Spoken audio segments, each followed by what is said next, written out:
resurrection is not a fact. It's not a fact. No, it's a fact if you read the book as a source of justification for the truth that you assert.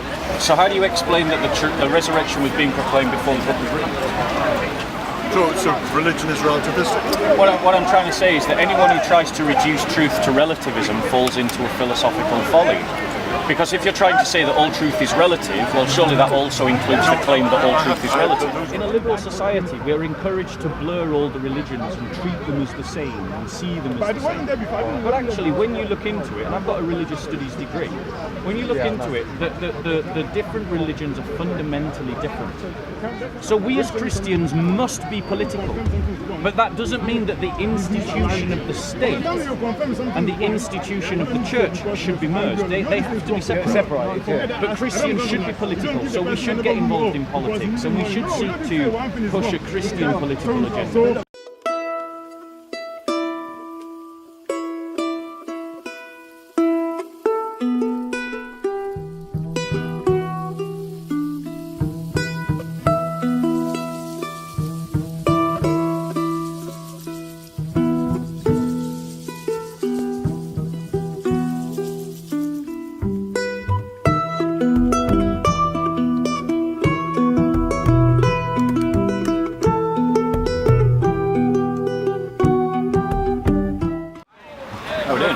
Going to say, gentlemen, that this personal opinion by the police officer is welcome, but that's all that it is.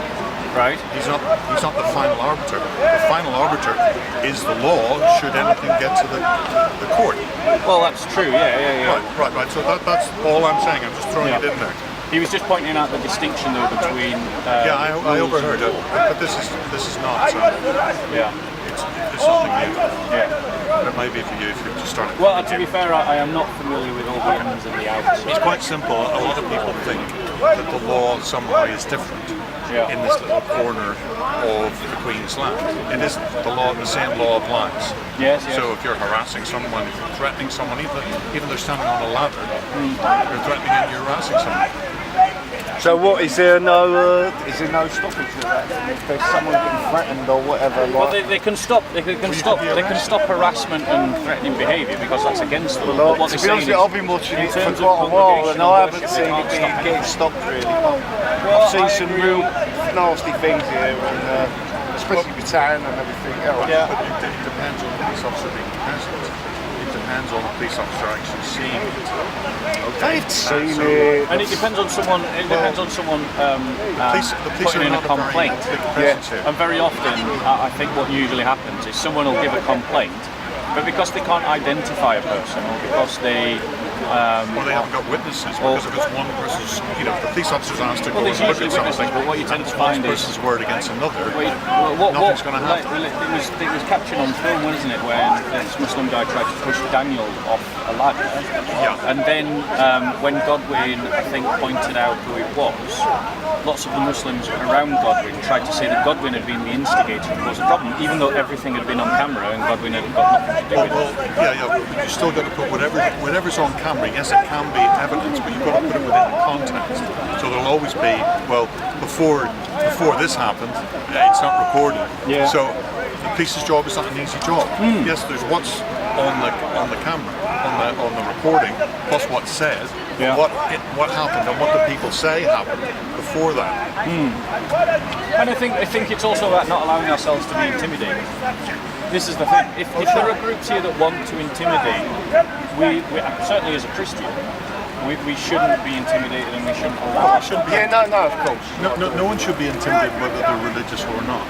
I mean, generally in society, people should be free to express an opinion, so long as they express it in a fairly reasonable way. I mean, there's a condition in a democracy, I think we've kind of forgotten this over the years. Sorry, you're going to stick that up my nose.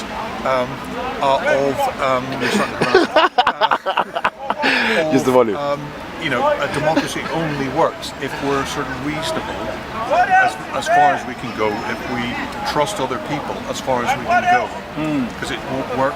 It's not a matter of asserting rights, and the police intervening. We've got to try and get on with each other and treat each other as. I think the problem is though that only works if the other group wants to get on with you. Yeah. Of course. And if the other group doesn't want to get on with you, then that kind of attitude will only lead to you being taken advantage of and being walked all over. And actually, when you meet people who want to take advantage and who want to trample all over you and who want to abuse you, then you should stand up for yourself. Of course.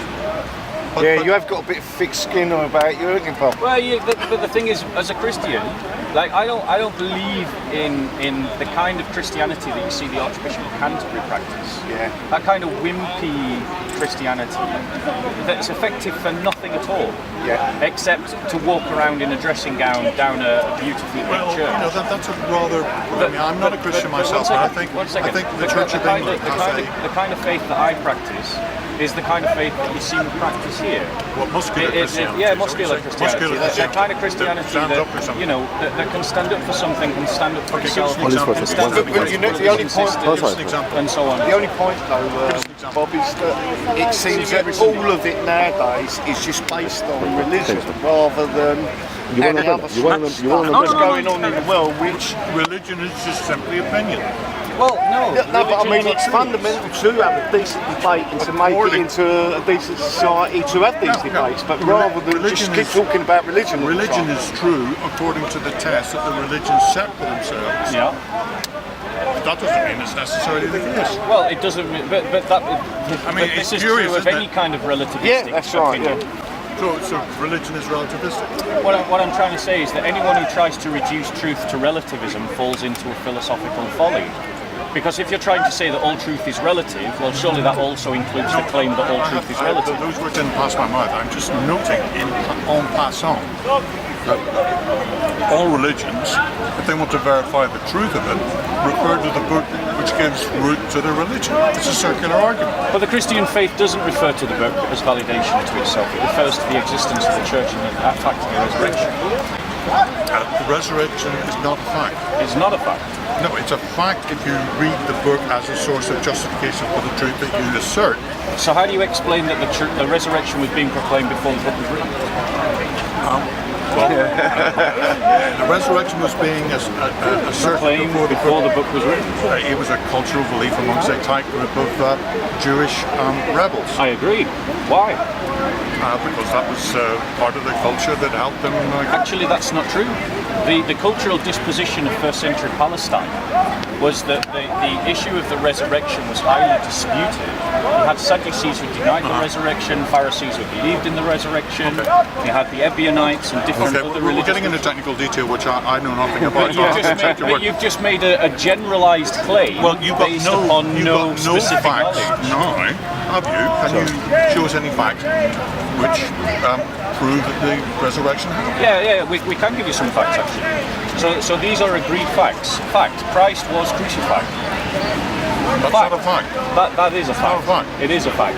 According to you Christians, Well, Can you most name scholars, even atheist scholars, can you name me any? say that- why are the I'm not Romans? just, Why are I'm the just Romans? saying that's what the most Well, you're saying it's not a fact. On what basis are you saying that it's not a fact? Which ancient historians or ancient commentators, Yep. include them having lunch, Okay. detail this fact? Josephus, Tacitus. There's two. Early church fathers. That's a separate source of knowledge. Josephus is a He was a Roman historian. a Roman historian. Yeah. He's an indisputable source. Well, hold on. I find interesting that you want to shift your goalpost. Every time I meet a criterion that you set for me, you want to change the You haven't criterion. met a criterion. You said, All you've hold done on one is second. mention- Hold on one Yeah, second. was it? You said, firstly, there are no facts that prove the resurrection. So then I started to give you facts, and then you said, well, what But what historians is the fact prove that you these presented? facts? No, What hold is the on. fact you Then presented? said, You presented I'll let you the talk and then I'll opinion. reply. You presented the opinion of a historian. May I reply? Where's the facts today? May I Show us some reply? facts. We'd like some facts May about the I reply? resurrection. May I reply? Okay, may I reply? I've already said. Am Go I ahead. okay to reply? Are you starting to bore me now? Because Right, I've said- okay. Right. So you said that you wanted facts. I started to present you facts, and then you said you wanted a historian. So then I presented you a historian. So every time I meet No, I the didn't ask for criteria, historians. do you mind? Can I reply? Bring us some facts now. Can I Where is this reply? Jesus? Can I reply? So every time you set a criterion, I meet your criterion, and then you change the criterion. Well, there you go. So where are the facts of the resurrection here today? So you're giving us an opinion according to Josephus. But the question is a historical question, is it not? Is it a historical question? Is it? Is it a historical Is it? question? Yes, it is. And in terms of historical But you believe inquiry, in a living God. Where's the facts of the resurrection today? May I reply? In terms of the resurrection, it's a historical question, which means we have to do historical analysis. And what historians do is they look at the available evidence, they look at what facts that evidence presents, and then they try to come up with a hypothesis that has what is called explanatory scope. That's how historians. Modern historians. So, I'm afraid Josephus didn't do any of that. I'm talking about a modern historian, like Dr. Mike Lacona. He's a modern historian. And what? He's magically transported himself back in time. Dr. Daniel Wallace. To be there when the resurrection happened. Dr. Bruce Metzger. He's a modern historian. All they're doing is examining the opinions of someone who said something, who said something, who said something. They're studying the evidence in history. Is that a fact? They're studying the evidence in history. And what I find interesting... History is bunkum. What I find interesting is this There are no laws of history, hyper-skepticism. there's no science of history. You're hyper-skeptical. There's a science of history. You need to go and get an education. It's called a history degree. I've got plenty of They education. follow a scientific method in the study of history. You're saying... No. You're, I follow Karl Popper, who basically said what I just said. History is bunkum. There are no laws of history. Your philosophy is bunkum. No. And your philosophy Karl is bunkum Popper. because it is your opinion. Karl Popper is a very, very It is good your critic opinion. of people like you who think that truth is in history. History is made up by the rich and powerful. There's lots and lots of You're forgetting that history is incomplete. They know we were here. I'm trying to say that ultimately, basing any claim on truth, So this discussion if you can be willing to do a thought experiment with me for 5 minutes. Back through history, not everything. Who's your great grandfather? Yeah. Who knows? He doesn't want to play. Suddenly he doesn't want to play. The guy that was so confident that he knew nothing about his age, when confronted with his personal history, is suddenly my family background. Is your family background not history? No. It isn't. So it didn't happen in the past. So you're saying that my family history is historic? My family history is historic. It is historic, yes. No, it isn't. Yes, it is. What can we check? It's a series of accidents, a series of people having children by other people. In the past. That's it. Didn't happen in the past. have to go back and Yes, of course. I mean, are you not sure? Anything about you? Are you not sure? Very little. Very little. What do you know about it? I'm not into this personal interpretation. So my point to you And by the way, is, we're straying far away from the fact that the Son of God supposedly is alive and well. the point that Is that your claim, that the Son of God is alive and well? That he was resurrected? Okay, he doesn't want to talk to me, so I'll talk to the camera. The point that I'm addressing is that the gentleman here is making an argument we can't know anything about history, and that all history is bunkum. No, I'm an ex-Christian. And yet when we test his hypothesis that we can't know anything about history, by just looking at his own history, we can identify clearly that we can know things about history. Jesus arrived here. So this argument that we can't know anything about history is complete bunkum. We know history based upon the sources. So we know, for example, about Julius Caesar crossing the Rubicon.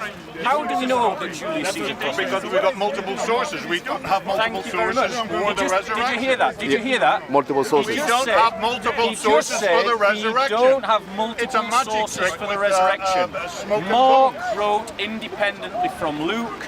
Luke wrote independently from Paul.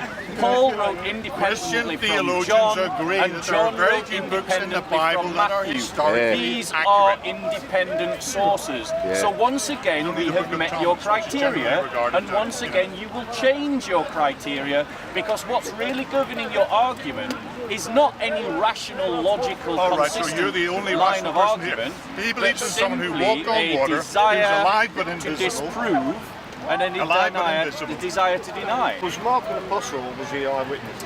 Mark was a was his real companion name? of an apostle. What was his Peter. real name? Mark is a European name.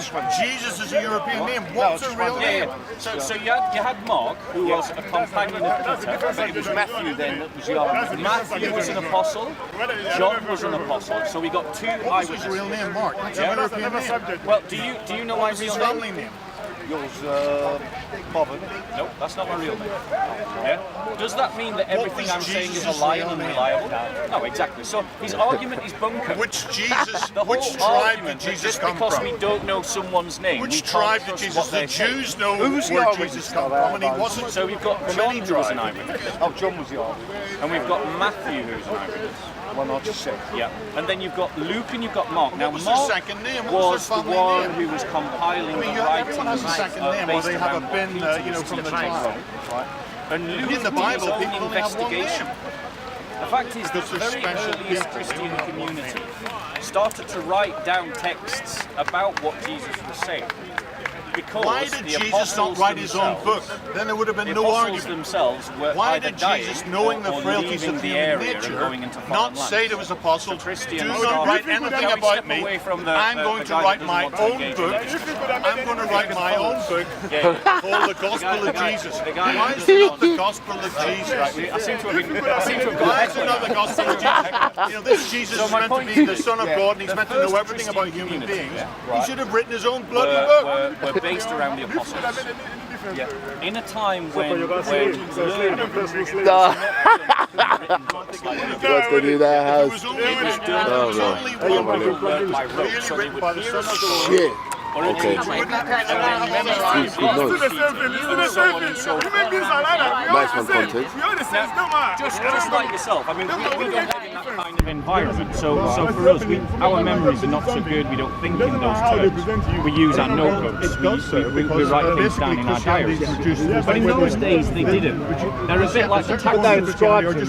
They did, absolutely. If you were rich enough to have a site. So the early Christian community, they lived in a cultural milieu in which people used to learn by rote. And pass things on through oral transmission.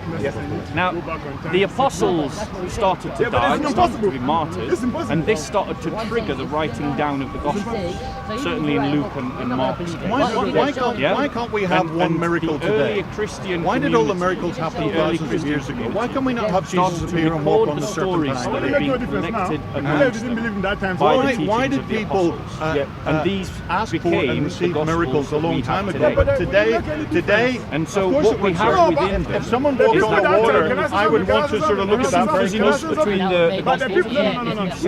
Line them up next to one another, and you read the stories in parallel, Get over it. or in synopsis, as that's why it's called synoptic. If we read them in parallel, we find that there's fuzziness around some of the stories, but there is clearly a narrative that is being held to, despite that fuzziness, and that's exactly what we would expect to find if we were seeing independent sources collating stories based upon a common origin. Yeah, that's exactly what we would expect to find. And the Johannine writing and the Matthew writing, these are clearly written by the apostles and by their immediate first successors, and we see that in how they're written. Well, a few of them went to their death believing it, so I mean, there's got to be a lot said for that. Well, exactly. We have to ask this question. You don't die for something you don't believe in. Precisely. Precisely. You don't die for something you don't believe in. And if you don't believe in it, so then that predicates another question. The question is, what so convinced them that Christ had risen from the dead that they were willing to die for it? Exactly. Self-explanatory. You know? I mean, are you a Christian? Mum and Dad is. I'm sort of leaning towards it.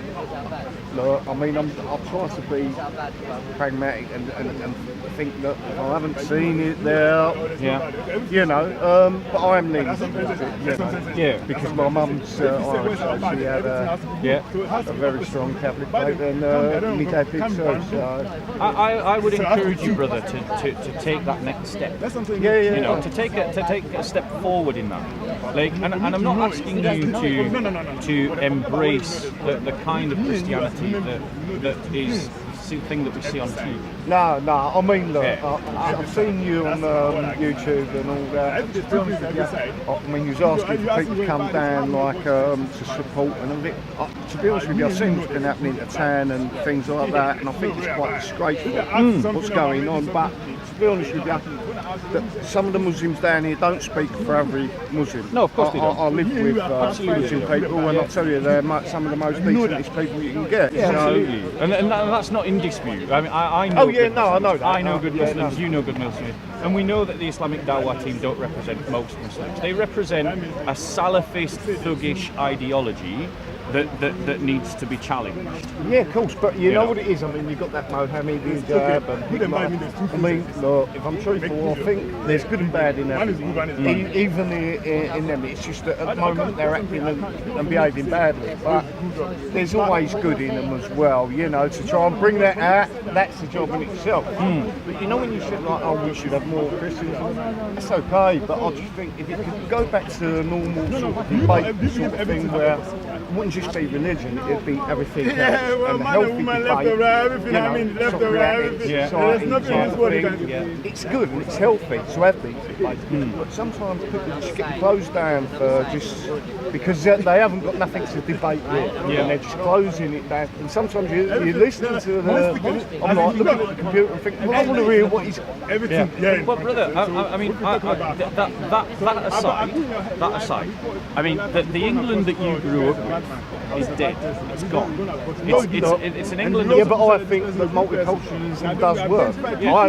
I don't. I don't think that liberal multiculturalism works. I think that we Christians have been practicing a form of multiculturalism for 2,000 years. You know, the church has always been multi-ethnic and multinational. So we Christians don't need any lectures on how to make multiculturalism work. And I can say confidently as a Christian, when I've had a successful model of multiculturalism for 2,000 years, that liberal multiculturalism as practiced by modern Western society is not working. And we should reject it and replace it with something better. The reason why multiculturalism works in the church, multinationalism, multi-ethnicism, is because what unites the church is that they share a common set of beliefs and a common set of values. Whereas multiculturalism in liberal society says everyone have your own beliefs and your own values, and what that creates is separation. Because everyone is constantly feeling the threat that their values and that their beliefs are under attack. You know, so what we need in this country is to adopt the Christian model and say that the state will adopt a common set of beliefs and a common set of values that everyone who interacts with the state has to acquiesce to. Now, if you can fund yourself and look after yourself and not be involved in the state and not need the state and not use the state and not interfere with the state, then fine, get on with your own life in your own way. You should be free. But don't you believe that religion and state should be separated, though, rather than being, you know, together? Sort of thing? I believe that the church and the state should be separated, but not religion and politics. So, I'm a Christian. I am inherently political. I'm against the Salafist ideology that is dominating the Dawah team here at Speaker's Corner. But they haven't been here for the last couple of weeks, so have they? They've probably been busy elsewhere, but the point that I'm making is that as a Christian, I am innately political, because as a Christian, I believe that every area of life I should give to my God, and that includes political devotion as well as spiritual devotion. Because Christianity is a complete way of life. It's a way of totally ordering. Yeah, but I mean, there was somewhere where Jesus said that with the coin, he said, like, you know, give that to Caesar. What? Yeah, and I've heard it. And also the thing is, that's what I think he meant, was to separate the two. So, I mean, what happened in that story was that Herodians came to the Christ, and they said, Rabbi, we know that you're not a respecter of anyone. So tell us, therefore, is it right to pay taxes to Caesar or not? And Christ pulls out a denarius and he says, whose face and inscription is upon the coin? And they said, Caesar's, or Kaiser. And Christ then says, give to Caesar what belongs to Caesar, and to God what belongs to God. And the crowd were amazed, and no one dare ask him any more questions. Now, No, because he was just answering them back every single time. exactly. But what was so amazing about that answer? Because the Jews were already paying taxes to Caesar. So what was so amazing about Christ saying, "Give to Caesar what belongs to Caesar, and to God what belongs to God"? Is because in the Psalms, and every Jew would have known this immediately. When Christ said, "Give to Caesar what belongs to Caesar, and to God what belongs to God," every Jew of the first century Palestine's mind would have gone straight to the Psalms that says, "The earth is the Lord's and everything upon it." Now, if everything belongs to God, what belongs to Caesar? Yeah. So we as Christians must be political. But that doesn't mean that the institution of the state and the institution of the church should be merged. They have to be separated. But Christians should be political, so we should get involved in politics, and we should seek to push a Christian political agenda. And we shouldn't be ashamed. You know what? No, I'm not saying that we should. But you know what's happened to the English, brother? The English have been beaten spiritually and morally. They are apologetic, they are bashful about being English in their own country, and they have been disconnected from their own identity, the own root of their identity, which is the church. Saint Bede was the first Christian historian. King Alfred the Great, the first Christian king. These were both key figures in English identity, and most English people have no knowledge of them at all. The Christian church and English identity are deeply interwoven, and there can be no revitalization, no renaissance of English culture that take profound pride and identify with their Christian heritage. And that includes the Irish as well. Yeah. So what I'm saying to you, brother, is you're leaning towards it. I am. So I mean, take that next step in confidence. I've always liked to try to think that unless I see it, then I'll believe it. I know that's not the way you think. Yeah. I mean, to be honest with you, the only step it would be blind faith. If any. I mean, look, God let me mum certainly does. My dad did, so but that ain't no reason just because they did. Yeah. I'd have to look into it a lot more and research it a lot more. Yeah. But I mean, look, I do believe in Christian values and all that, and to be honest with you, I think if anyone's got good, decent morals about them, then those decent morals, which come before any scripture or no, really, you just know right from wrong, don't you? This is what the church. I think what part of the problem with the English is that they really don't understand what Christianity teaches. I mean, the Christian faith teaches that you must develop your conscience and follow your conscience. And it says that the system of values that is best followed is that which is in a prism of love, in a hierarchy of love. But don't you agree with that? Decent morals came before Scripture. Because you knew what was right and wrong from an early age before you even learned Christianity at all. Do you understand what I mean? I do understand what you're saying, but I would say that if you look at Europe before it became Christian, and Europe now that it has had 2,000 years of being saturated in Christian teaching, the Europe that was pagan vis-a-vis the Europe that is Christian is far better. Right. Because the Europe that was pagan used to commit slavery.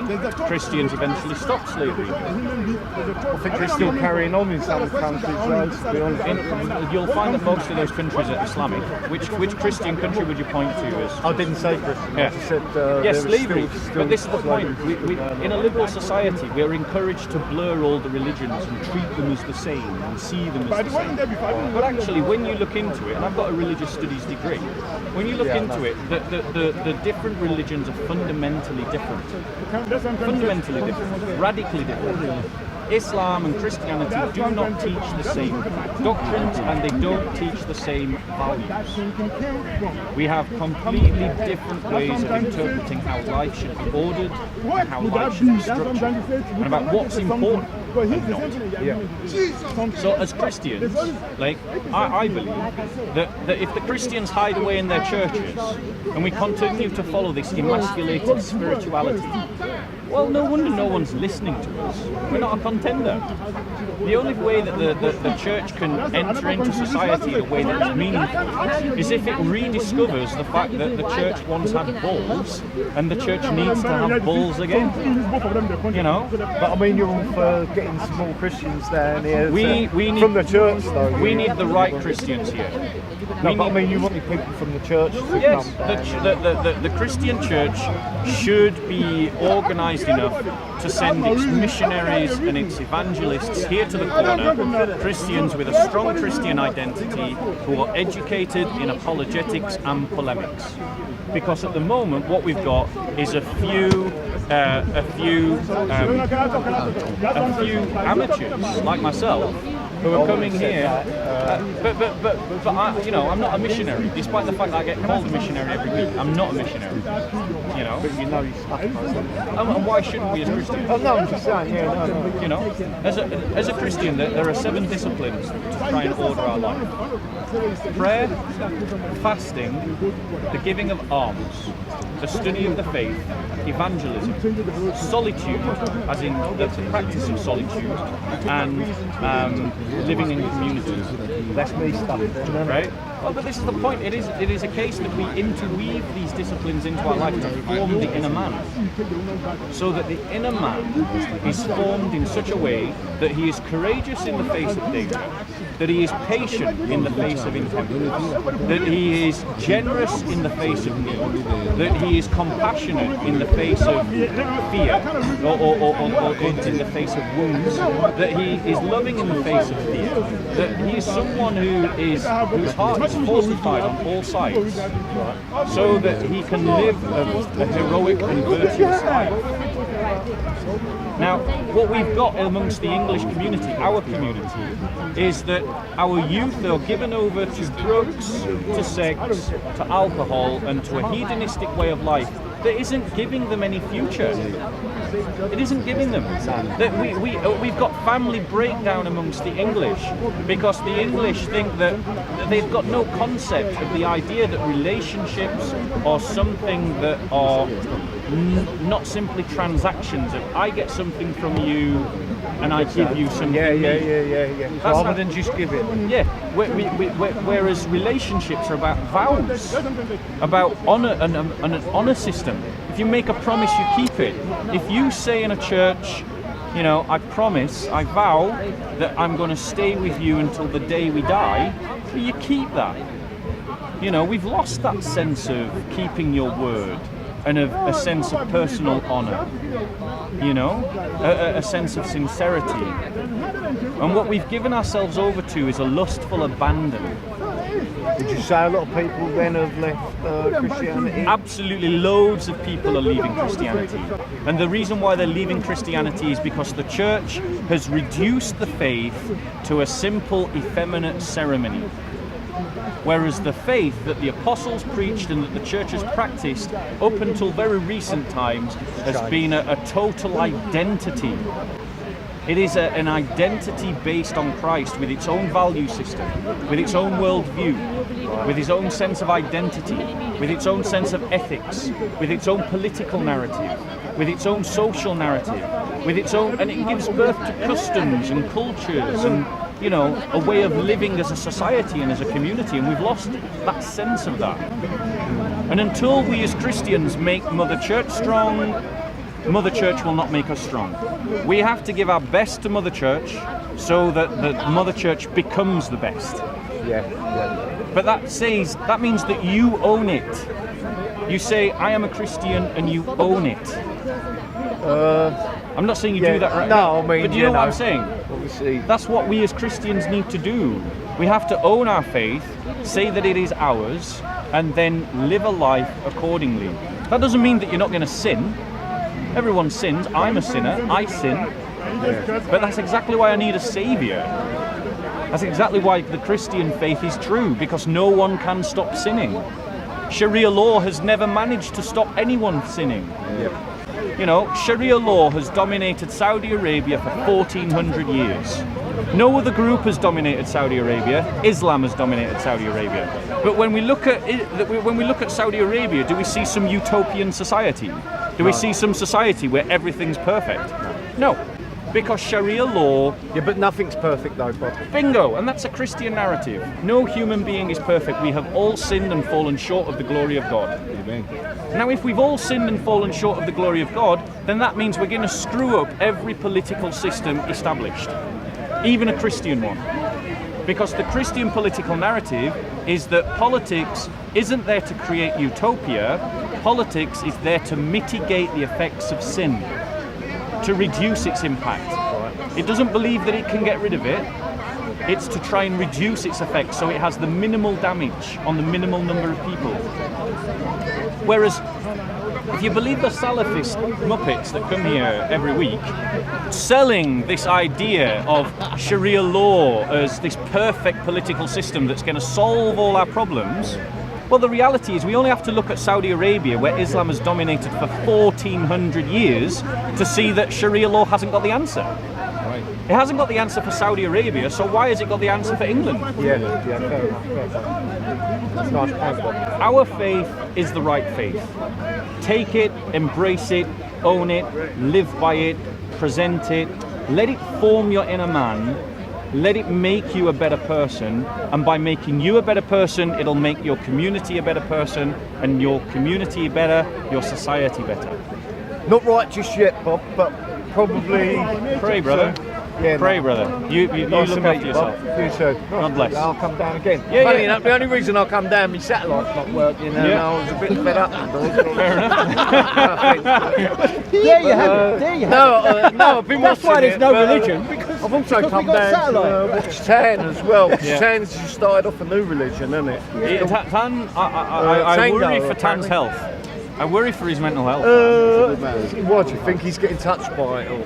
I I mean, because I have seen people that come here every week, and all of a sudden they start off like real cool and all that, and then all of a sudden, after about a year of it, they go militant, and I think their views change. Like, I am talking with Tan, and I think he's a nice guy, though, personally. I think he is a nice guy, but I also think I also am worried for him, genuinely.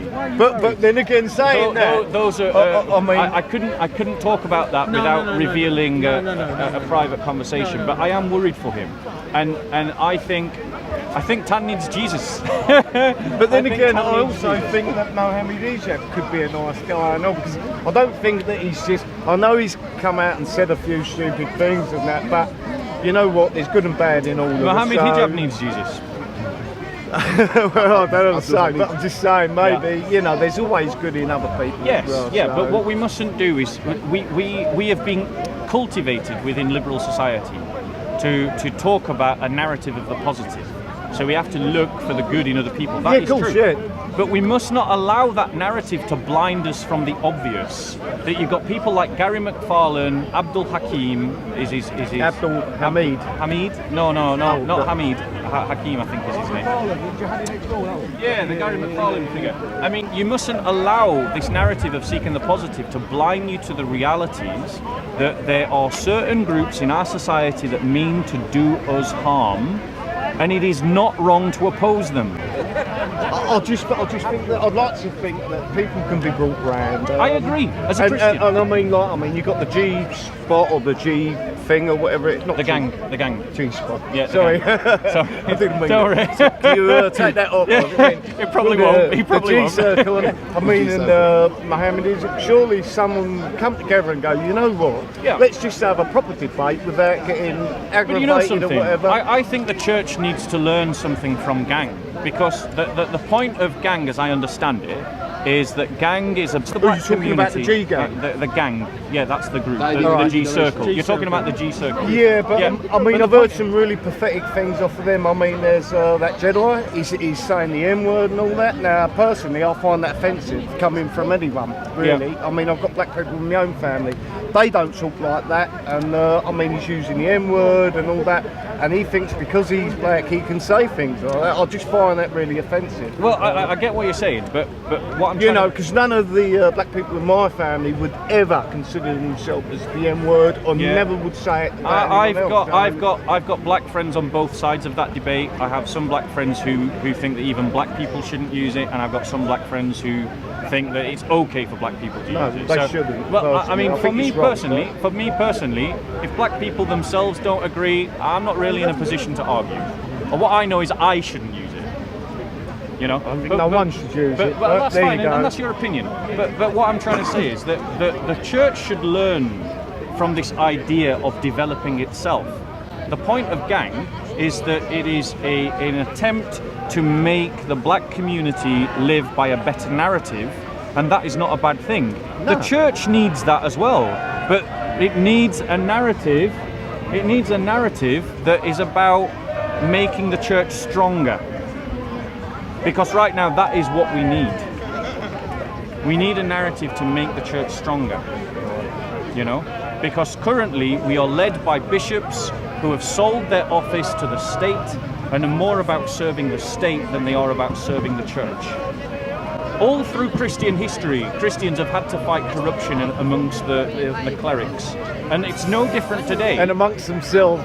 Yeah, absolutely. Yeah. The church, but remember, the church says that sin will always ruin everything. Yeah, cool. That includes the church. Yeah. So the church must always battle against sin. And that means when we see bishops serving the state more than serving the church, we have to call them out.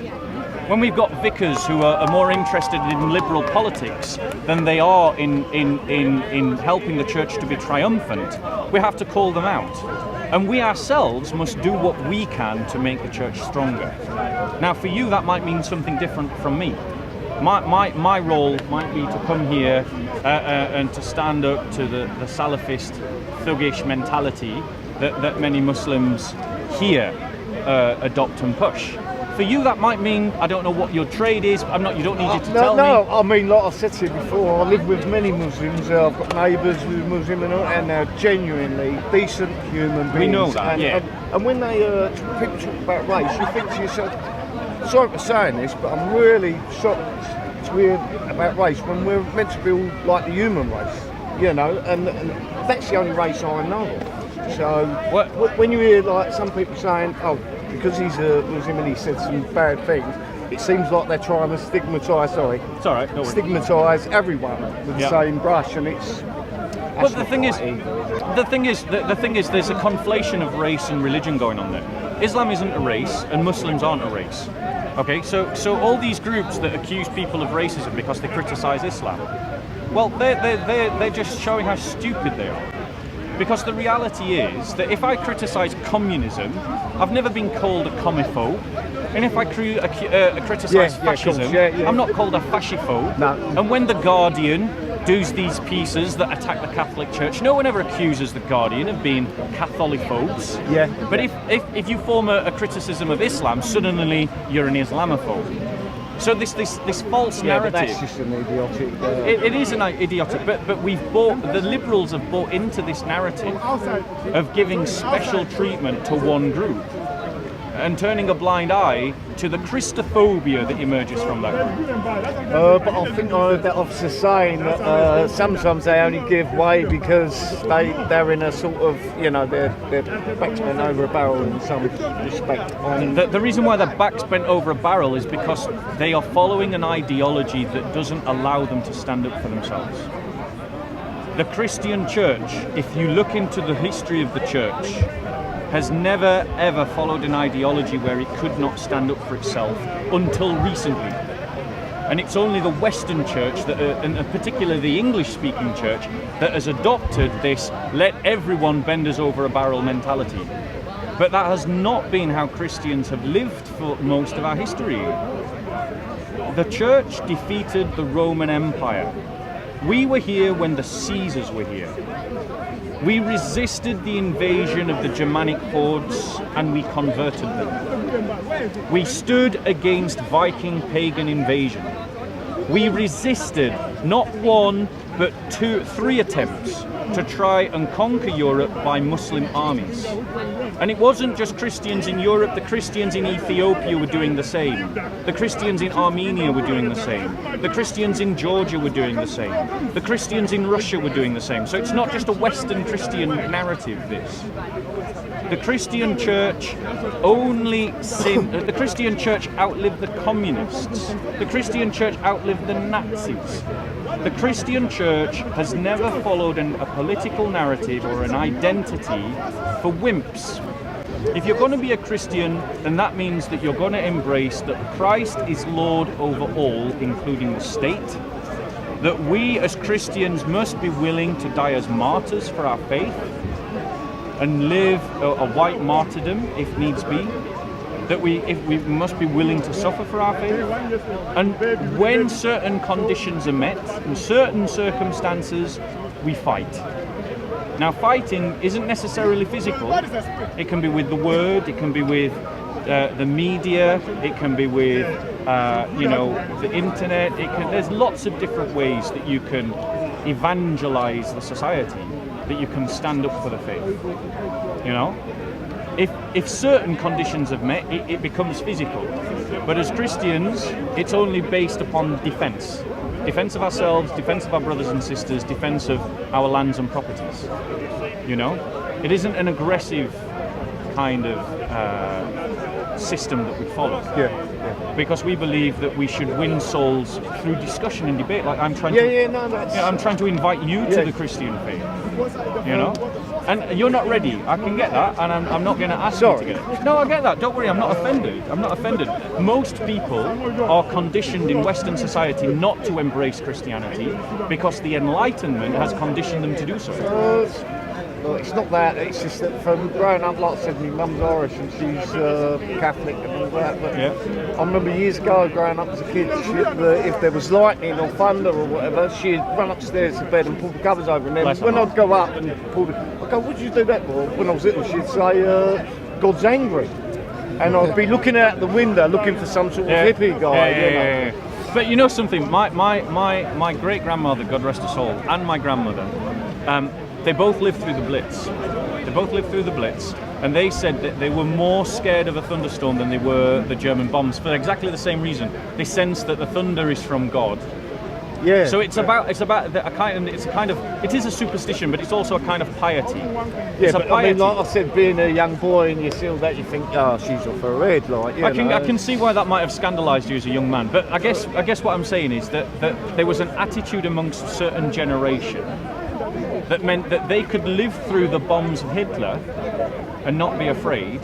Yeah, thunder and lightning. But they had a humility before God that when they heard the thunder and the lightning, God was angry. Not necessarily. For my grandmother, it was never that God was angry. I'm not laughing. No. For my great grandmother, it was never the feeling that God was angry. It was the fact that the thunder and the lightning came from God.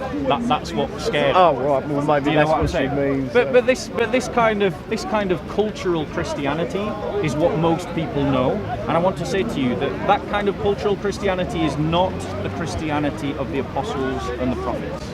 It's not the Christianity that when you dig into what Christianity is, that isn't what it is. Yeah. That's kind of a cultural Christianity, the leftovers of a once great Christian past that you're used to enjoy. Yeah. And we'll never have again. So we have to fashion for ourselves a new future as a church. We have to envision a new future.